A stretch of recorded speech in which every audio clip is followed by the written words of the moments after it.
morning and welcome to America's Home Cooking. Today I'm making pita bread because I have a dish I'm trying to make. You'll see it if it comes out. And I'm going to serve this bread with it because it's nothing but vegetables and meats, so I know I need a starch. I know rice and other stuff won't go with it, so I'm going to do this. All right, let me see.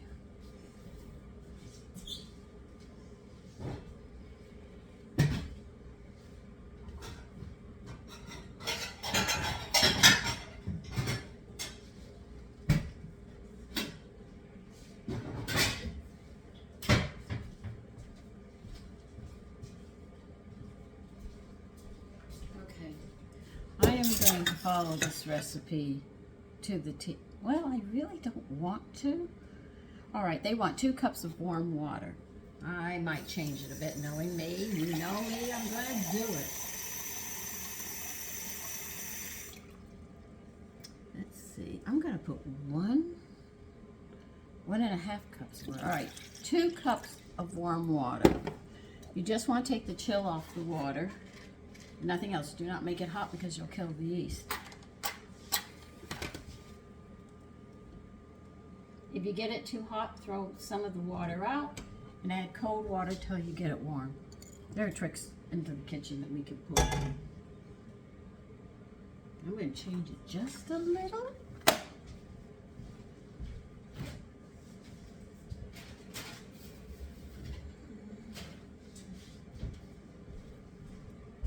I'm going to put 1/2 cup of discard.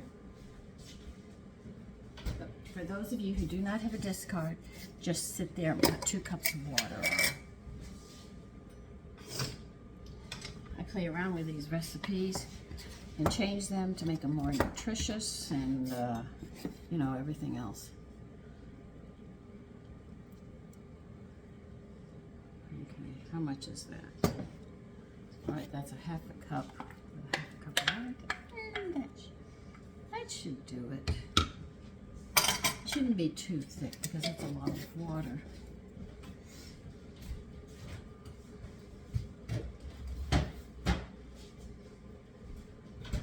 Okay, we are going to add a teaspoon of salt.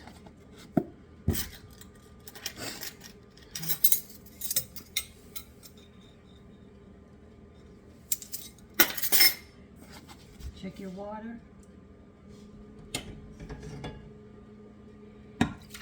Pour it in.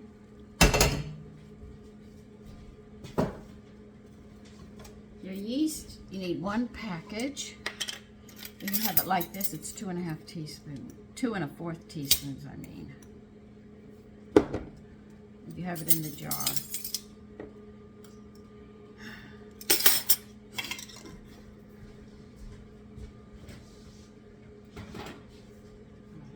Pita bread is actually just made with salt, wheat flour, bread flour, which if you see a recipe that says hard wheat or winter wheat, that's bread flour, and yeast and water. That is it. It's very simple.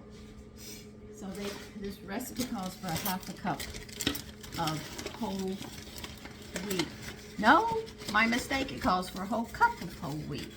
Sorry about that. I've got so much I've got to do today. So 1 cup of whole wheat. Now look, I've added everything in here. That's all I've done. I haven't done anything else. If you want to see, the salt's in here, the water's in here, the yeast is in here. Okay? And we added the whole wheat. Except that I sat there and used 1.5 cups of warm water and 1/2 cup of my discard.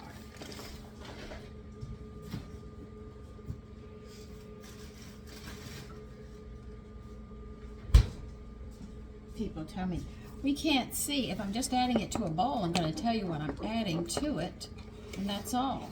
No reason for you to see me add it to a bowl. I didn't think that was important.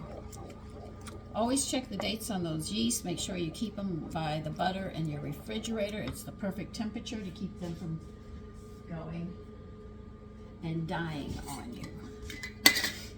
All right, now we're going to be adding 3 cups of bread flour. This dough is going to be a little on the stiff side. That's not going to go in there. So be aware of it. for you in the South, if you don't know what pita bread is, it's a Middle Eastern bread. It's very good. We love to make falafel, stuff them with the falafel mix and everything. My husband used to make the sauce, and I used to, somebody gave me the recipe, and I would make the little falafel balls.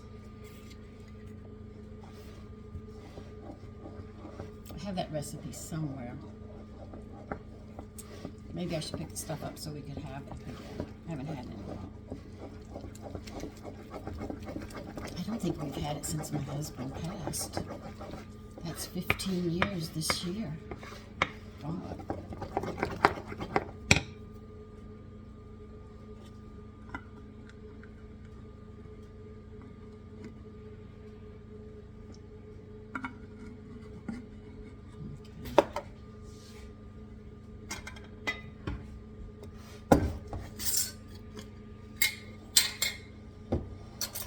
This is too high to pour, so I'll measure some of this out.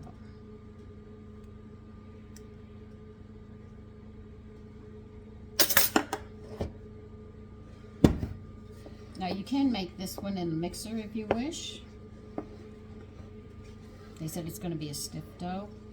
I have no problem with that.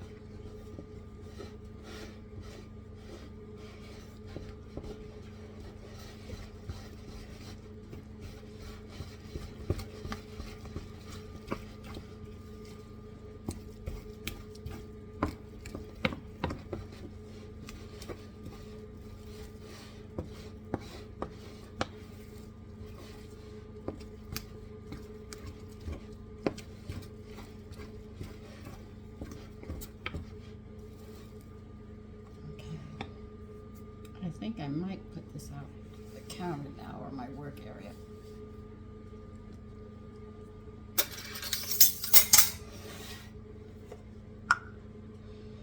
I am going to try to make a blueberry pie, but it will not be done for public.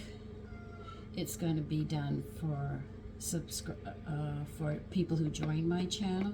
It's a very unusual one.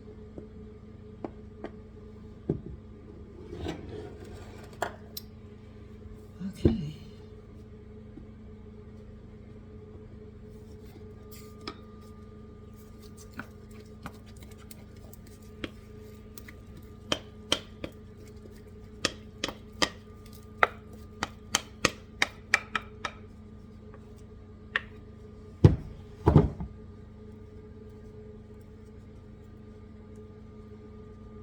This bread's going to have to rise, so we have to put it in hot water to get this bowl nice and warm.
Now it's very wet because it's been raining and we've got a lot of rain. I might have to add a little extra flour to this because they say this is going to be a stiff dough. This is not a stiff dough. So that tells me it's taking moisture from the air as well. So I might have to add more flour.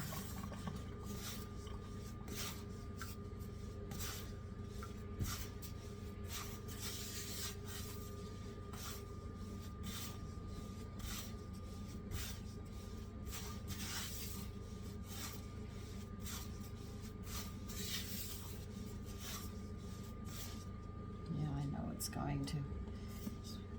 This happens sometimes. Don't worry about it. When the air is dry, really dry, you'll notice when you make bread, you can't take as much flour as the recipe says. But if it's wet, it's going to take extra.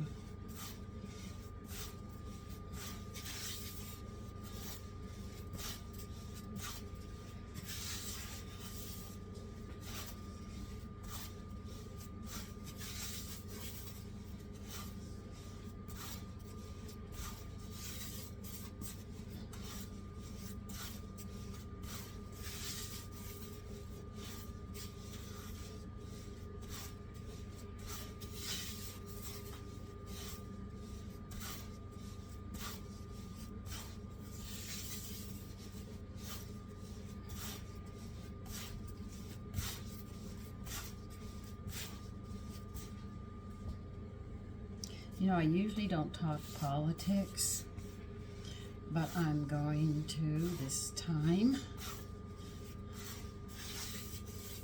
I found out a lot of people don't understand socialism.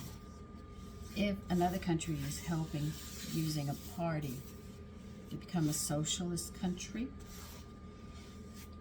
they're going to find out that after it becomes a socialist country, the country that helped feed this movement will kill everybody who helped bring it about. You know why? Because they would know how to undo it. And that's why they would do it. So if the Socialist Party won in your country, the people who helped pass the laws and all for socialism will be killed because they know how to undo it. And a country that is using them to undermine your country will make sure that they're dead. And then they have to control the people because the people wouldn't know how the manipulation went. And they would pay leaders money to help fund this movement, to help them stay in power. They give them lots of money and everything else, and then what they do is when the country finally becomes a socialist, they will come in, and all of a sudden, you know, notice there'll be assassinations and things like that, and you'll see the very people before the country fell into socialism are all dying. And then you have communism in your country where you have no rights or anything else.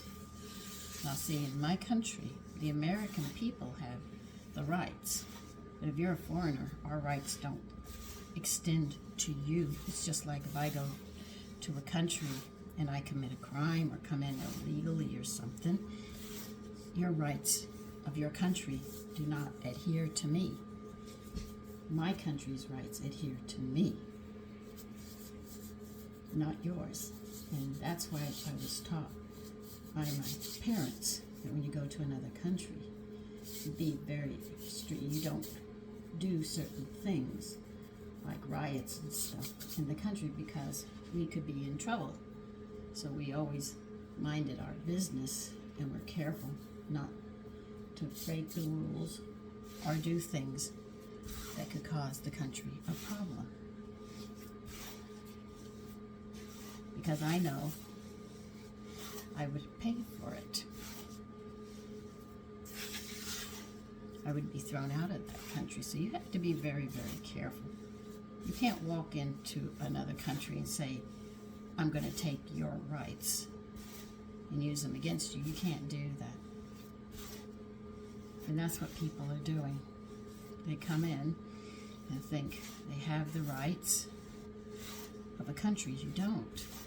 Unless you swear allegiance and go through all the process and everything else, then those rights adhere to you. But they do not adhere to you if you're not well, and I'm using my country as an American. They don't adhere to you. Sorry, but they don't.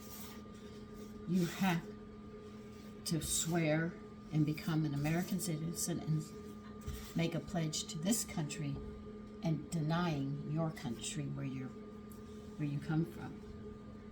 And then all of those rights of freedom you can claim as yours, but you can't claim them as yours if you haven't sworn to this country and taken allegiance to this country. So the rights don't belong to you. We didn't sit there in our Constitution say, we, the people of the world, adhere to these rights. No, our Constitution says, we, the people of these United States. A lot of people are getting all of that confused.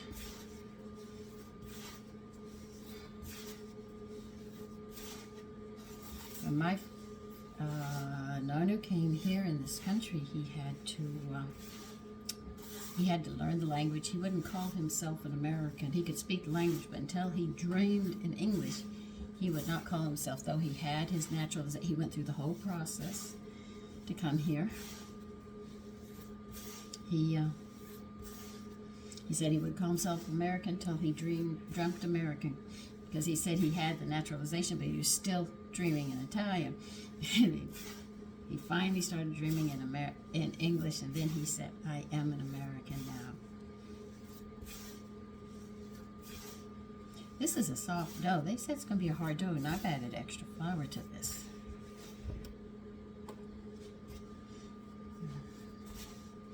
I'm a little rushed today because I didn't get stuff done yesterday because I went with my girlfriend with her dogs. She needed some help, and I went with her.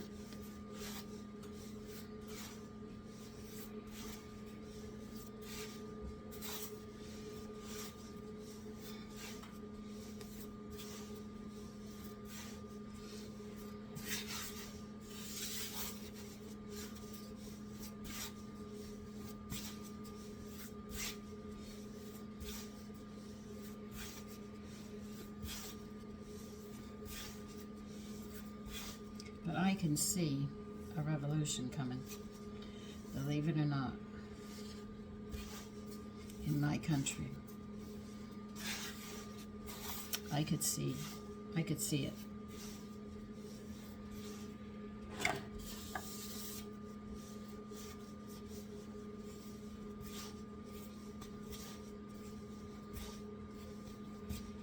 I remember being told that the Civil War people were coming back. And I said, well, it looks like it now.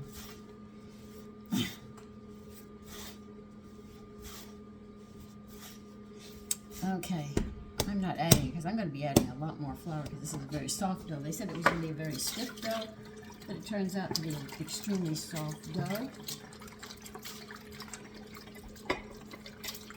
So I could see it rising very quickly in the oven and creating that bubble that we look for in the pita breads, pockets as they call them when they're done.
Okay, I need this for my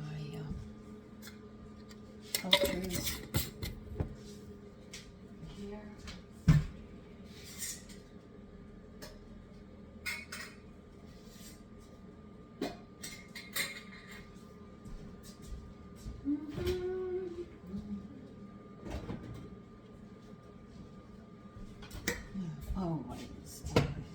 You're going to have to oil the inside of your bowl or grease it, whatever you have. That's to keep it from sticking.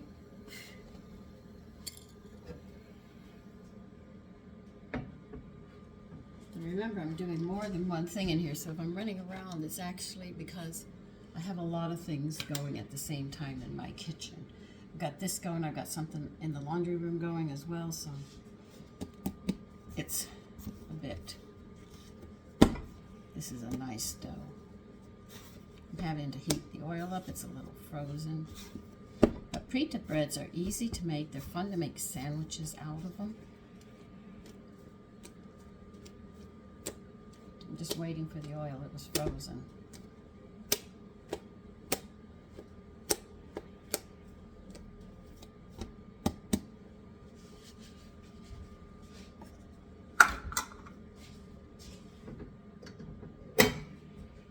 Okay.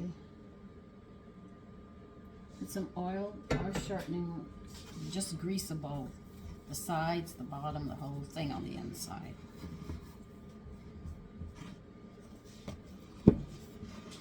Put the dough in, twist it, flip it over to make sure it's greased all over so it's not going to dry out, because this is not a sourdough. Sourdough, you don't have to take these steps, but on this bread you do. Cover it, put it in a warm spot to rise. And I will see you in part 2.